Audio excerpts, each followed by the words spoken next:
আসসালামু আলাইকুম এভরিওয়ান। আজকে আমি রুই মাছ বোনা করবো। বড় বড় দেখে 3 পিস রুই মাছ নিয়ে নিছি। দেখেন আপনারা কীভাবে রান্না করি। মাছে নুন হলুদ মাখায় নেব।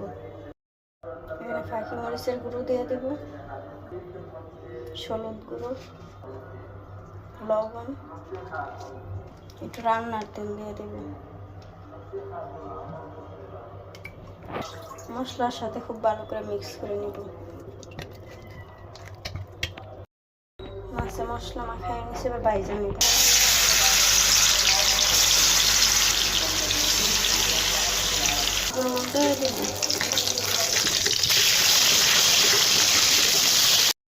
মাছগুলো ভাজা হয়ে গেছে, নামায় নেব। মাছ ভাজা খেলে পেঁয়াজ কুচি দিয়ে দেব।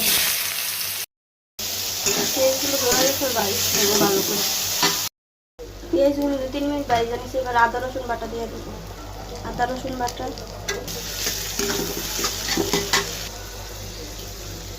এখানে একটা পেঁয়াজ বাইজা নিচ্ছি, পেঁয়াজ বাটাটা দিয়ে দেবো। পেঁয়াজ বাটা দিয়ে মিক্স করে দিচ্ছি।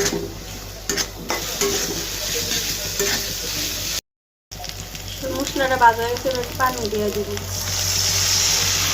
গুঁড়া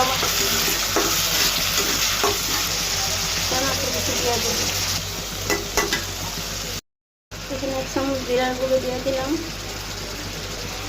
অল্প একটু গরম মশলার গুঁড়া, লবণ, হলুদ গুঁড়ো,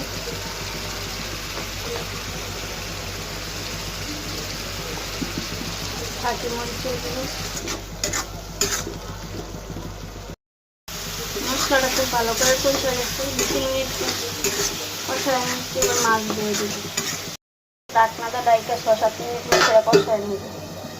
মশলাটা খুব ভালো করে কষানো হয়ে গেছে। বেশ নাড়া দিয়ে মাছটা দিয়ে দিব।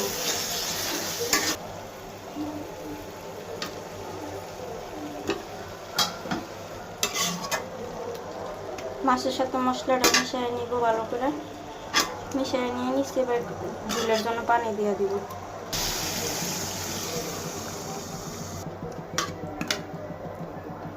ঢাকনা দিয়ে আরো 20 মিনিট রান্না করে নেব। মাছের মধ্যে কয়েকটা কাঁচামরিচ দিয়ে দিব। মাছের তরকারির মধ্যে সজনে পাতা দিয়ে দিব।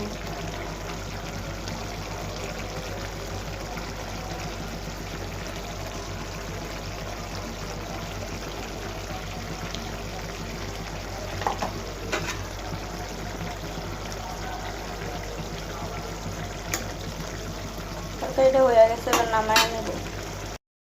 আমার রুই মাছের বোনা হয়ে গেছে। আপনারা বোনা করে খাইয়া দেখবেন কেমন লাগে। আসসালামু আলাইকুম, সবাই ভালো থাকবেন।